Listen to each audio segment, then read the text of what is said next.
The Passion of the Christ. Jesus, in his own words, accompany Jesus to the Garden of Gethsemane. Stay with him in the prison. Go with him before the judges. Undergo with him each of the tortures. The Passion of the Christ.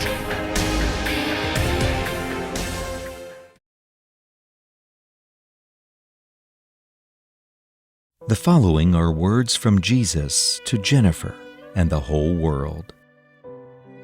My child, as I wandered into the garden, my soul was again inundated with tremendous suffering.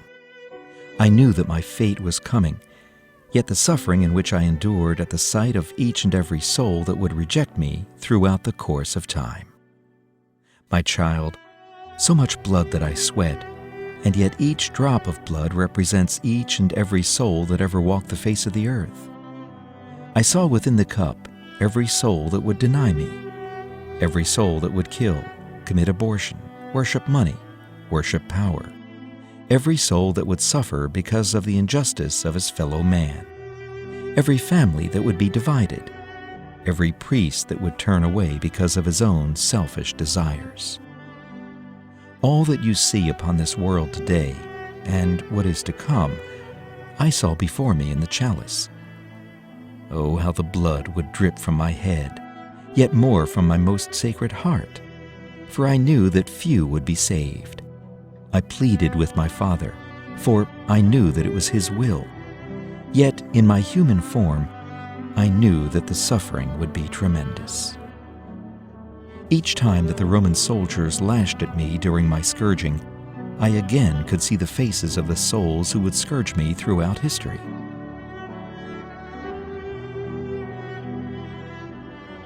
As I walked back to the disciples, I could see them sleeping.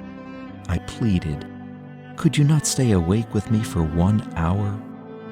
I could see how, throughout history, those who would be sleeping at the suffering of their Master, those who are sleeping with their faith, their love, and devotion to me, they became asleep to the truth, and without me, man cannot see truth. Yet the disciples did not take heed, for I knew this, I would suffer alone. I could see those who would turn away, for their souls were consumed with such evil that I wanted to spurn these souls. I could see the lukewarm, and these were the souls who caused my greatest suffering. They are the souls who have full knowledge of my presence, yet turn away because of their own pride. Those souls that believe they have the ability to pacify their Master, yet their prayers have no merit due to their prideful hearts. The devil appeared to me, and again the blood began to pour out, for within this chalice I could not see the worthiness in which I had to suffer for each soul that I knew would turn away for all eternity.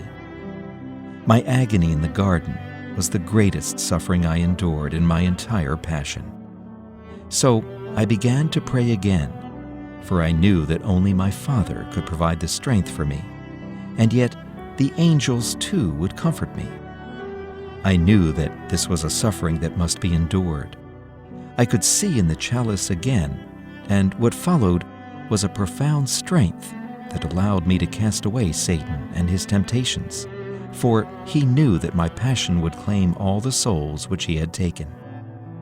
This strength was the souls who would come and comfort me throughout eternity, the souls that had only purity of heart, the souls that recognize their weakness, yet trust in my mercy and divine will. Then they came for me, the Roman soldiers. The disciples were caught off guard, even though I had prepared them with words of warning. They did not see that my time on this earth was quickly coming to expire, for I was sent here on a mission, and my mission was soon to be fulfilled. I saw before me the one who would soon also meet his fate, the one who represented a large number to follow who would reject me throughout history for the false god of money. As I was approached by the one who would betray me, I could see the evil that had consumed him. I spoke and said, "Judas, why is it that you betray your master with a kiss?" The light, my child, had shined into the darkness that had consumed his soul. I spoke no words, for they summoned and asked for the one who claims to be the true Messiah. I heard the words, "the so-called chosen one," and after these words followed great laughter. There were no words in which I could speak for the ideologies of those who were sent to claim me. One after another, they would take turns at beating my face, my back. My hands were not free, yet again I knew this was my fate, and this torture that I must go through with my body did not suppress the agony that I had come to face in my soul. As I looked upon these soldiers who believed that I was the foolish one amongst them, they were following the orders given to them to silence the one who would, in turn, silence them. There were many times that I felt I had no strength, for the devil told me that one man could not save the entire world. Yet the divine plan was being unfolded at each stage that I had to suffer. I had to surrender my will completely to my Father, for if I had not suffered in the garden, I would not have had the strength to be able to sustain all that was to follow. I was brought into the courtyard, where many of the high priests were gathered. As I stood there, I saw the faces of those I had seen in the chalice. I knew the state of the souls of each and every one of them, and their children, their mothers, and fathers. As they questioned me, I spoke no words. I came to only respond with small phrases, for again, it was the only means in which salvation could come for mankind.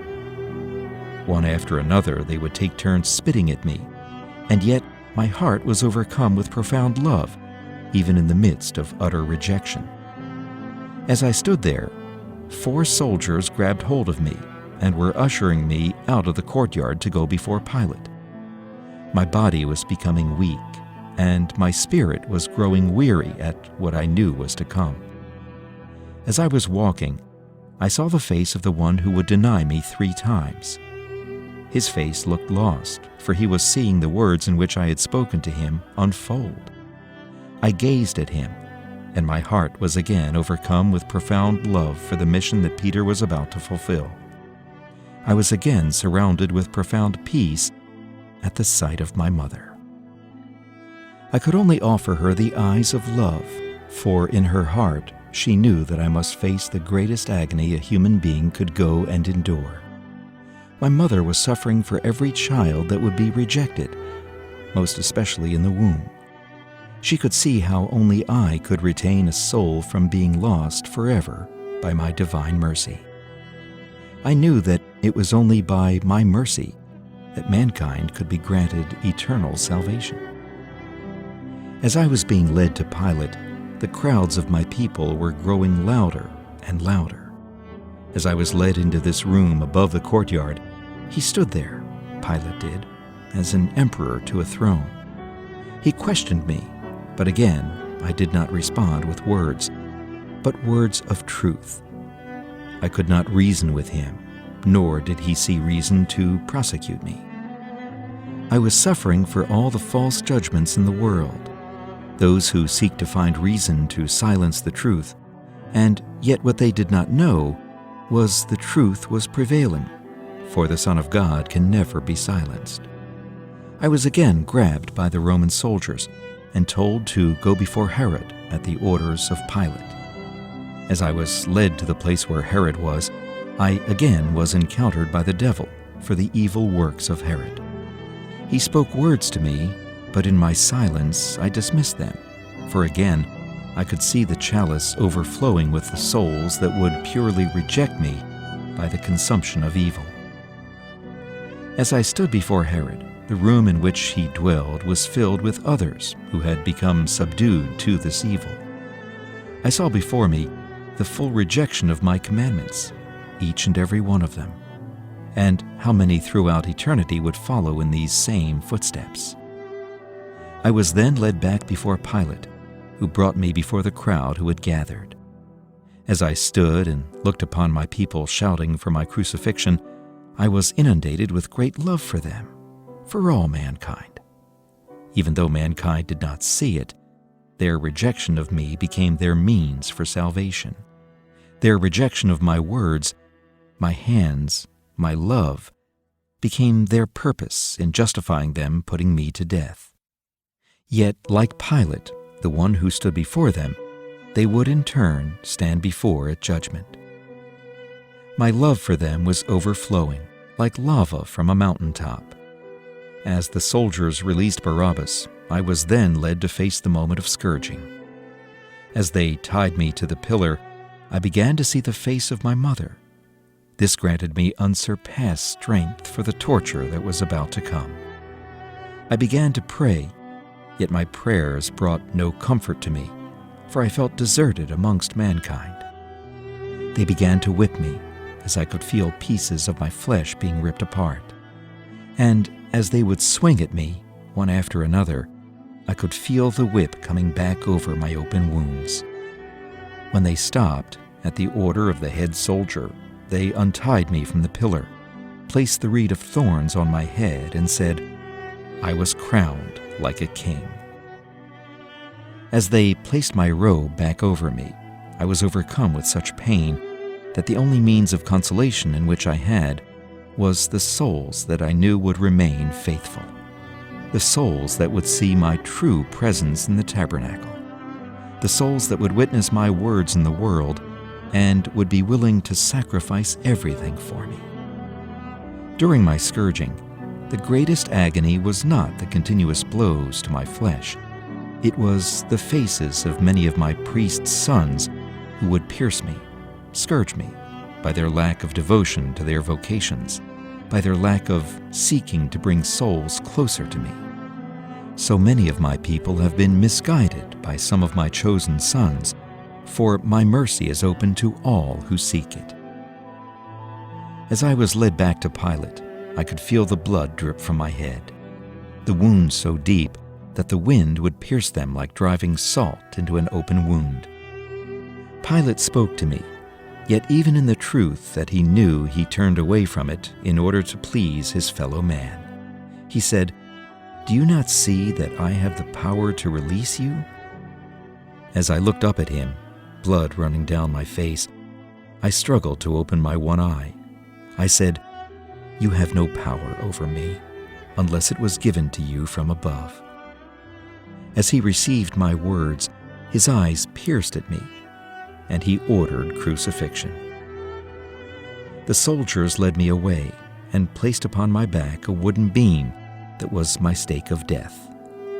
As I moved through the streets with the heavy wooden beam, I felt that my body could give no more.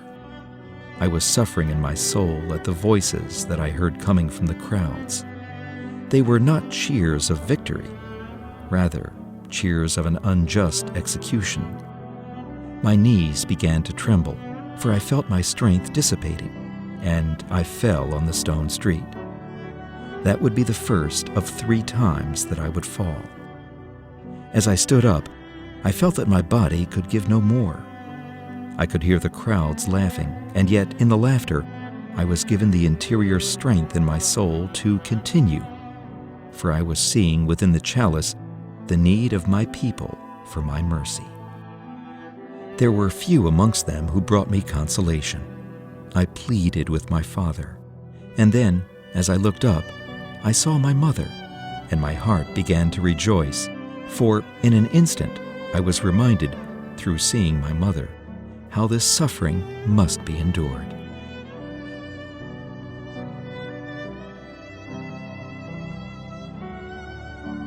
I could hear one of the soldiers summon a man from the crowd, yet he did not seek to assist me with an open heart. He could see that I was trembling, yet because of the crowds, did not want to make it known that he assisted the Son of God. The blood and sweat began to cover my face, and I could not see, for my eyes began to swell from the beatings which I endured.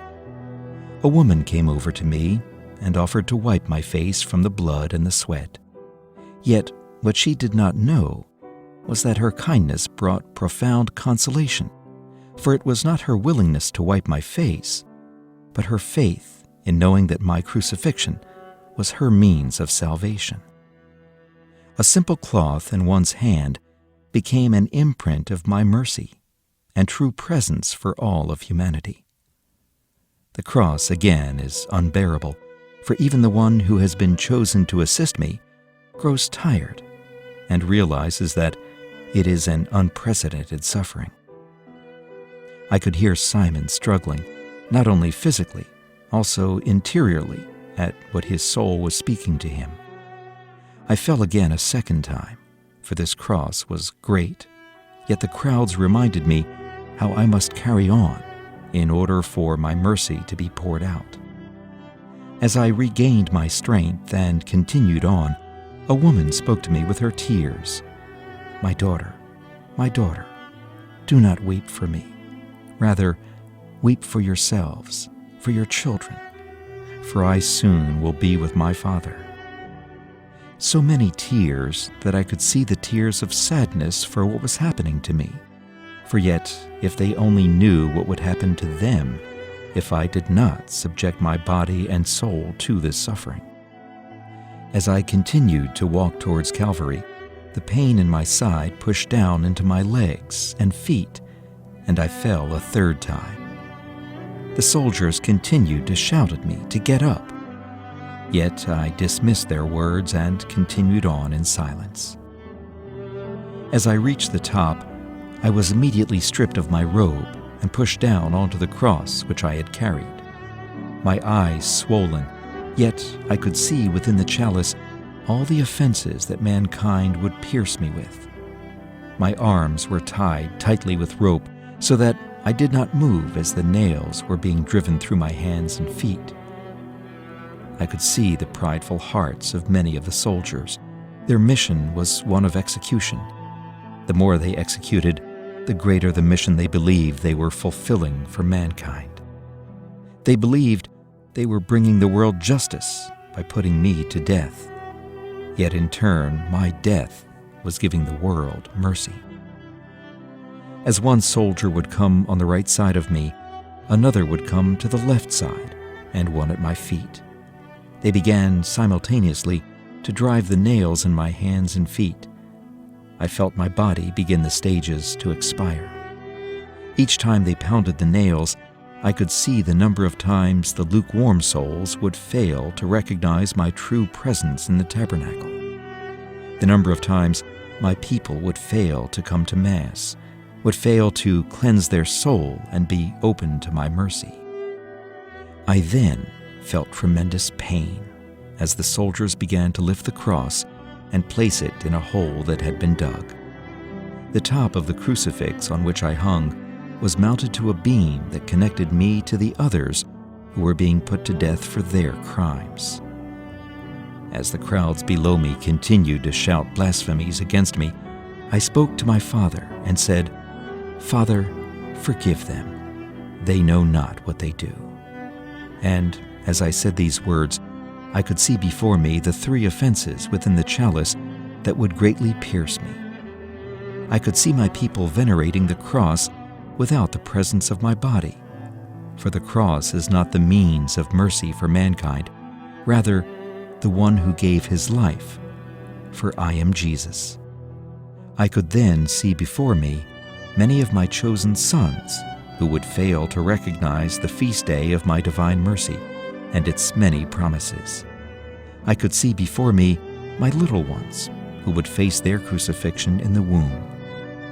As I looked down upon the crowd gathered, I saw my mother, her eyes filled with suffering that only spoke of the agony she endured in her soul.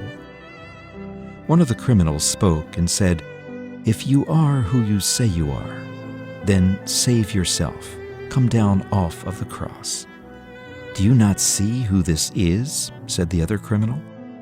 "We are deserving of the punishment for our crimes, yet he has done nothing wrong."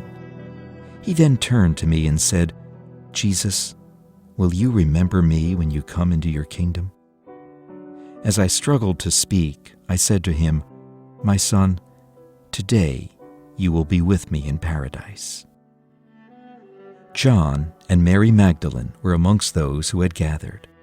I could see them seeking to bring consolation to my mother as she watched the world reject her son, for she knew that my mission was great.